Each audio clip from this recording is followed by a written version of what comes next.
परिस्थितियों के बीच इतना सुरक्षित वैक्सीनेशन अभियान चलाया। कई राज्य और विशेष तौर से टूरिज्म की दृष्टि से महत्वपूर्ण राज्य जैसे गोवा, उत्तराखंड, हिमाचल जैसे राज्यों ने 100% सिंगल डोज वैक्सीनेशन का लक्ष्य हासिल कर लिया है। आज देश के दूर सुदूर गांवों में जब 100% वैक्सीनेशन की खबरें आती हैं तो मन को संतोष होता है। यह प्रमाण है हमारे हेल्थ सिस्टम की मजबूती का, हमारी टीम डिलीवरी का, हमारे हेल्थ केयर वर्कर्स के डेडिकेशन और कमिटमेंट का, और देश के सामान्य मानवी के अनुशासन और विज्ञान में उनके विश्वास का। हमारे देश में जल्दी ही नेजल वैक्सीन और दुनिया की पहली डीएनए वैक्सीन भी शुरू होगी। साथियों, कोरोना के खिलाफ भारत की लड़ाई शुरू से ही वैज्ञानिक सिद्धांतों, वैज्ञानिक परामर्श और वैज्ञानिक पद्धति पर आधारित रही है। पिछले 11 महीने से देश में वैक्सीनेशन अभियान चल रहा है। देशवासी इसके लाभ भी महसूस कर रहे हैं। उनकी रोजमर्रा की जिंदगी सामान्य हो रही है। आर्थिक गतिविधियां भी दुनिया के कई देशों की तुलना में उत्साहजनक रही हैं। लेकिन साथियों, हम सभी जानते हैं कि कोरोना अभी गया नहीं है। ऐसे में सतर्कता बहुत जरूरी है। देश को सुरक्षित रखने के लिए, देशवासियों को सुरक्षित रखने के लिए हमने निरंतर काम किया है।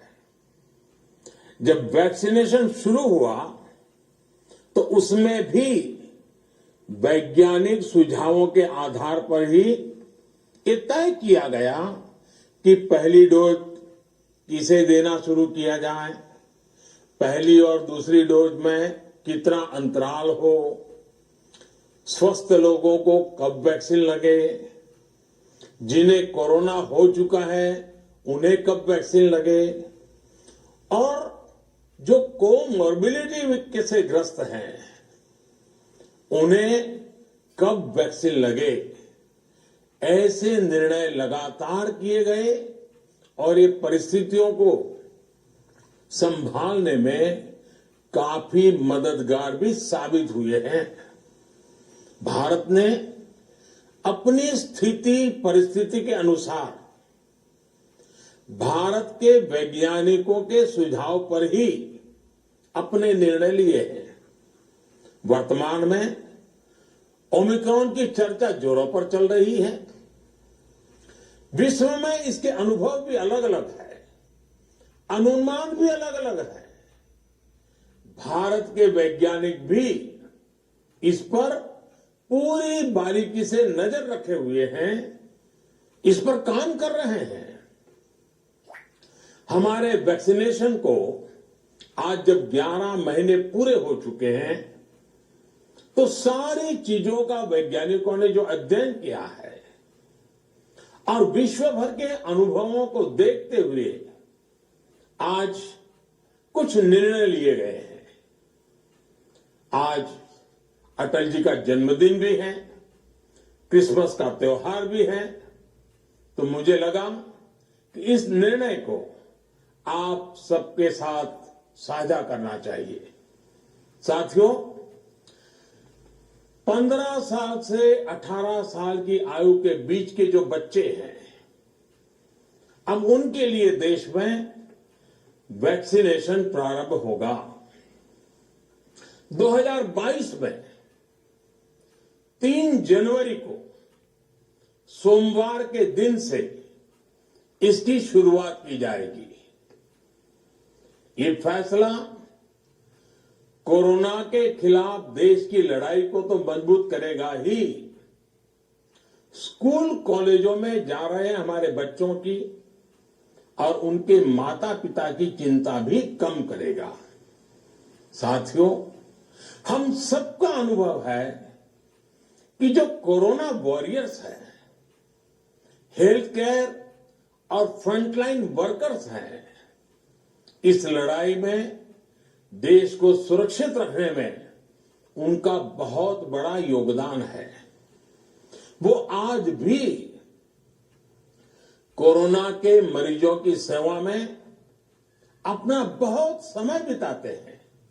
इसलिए प्रिकॉशन की दृष्टि से सरकार ने निर्णय लिया है कि हेल्थ केयर और फ्रंटलाइन वर्कर्स को वैक्सीन की प्रिकॉशन डोज भी प्रारंभ की जाए।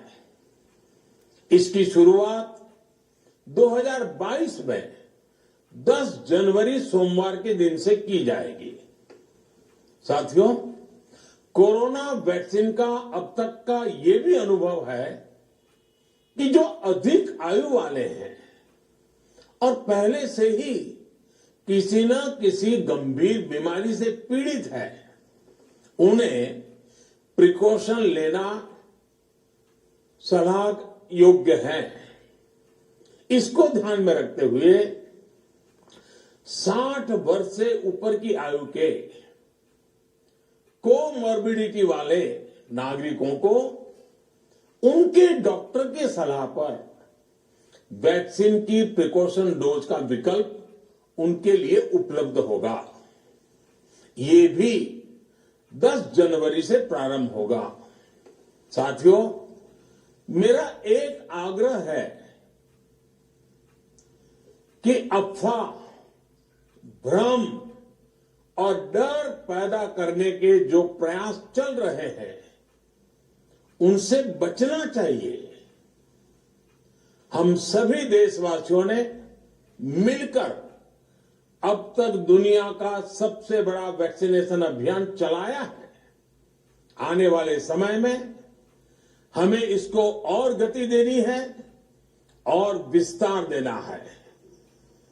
हम सभी के प्रयास ही कोरोना के खिलाफ इस लड़ाई में देश को मजबूत करेंगे।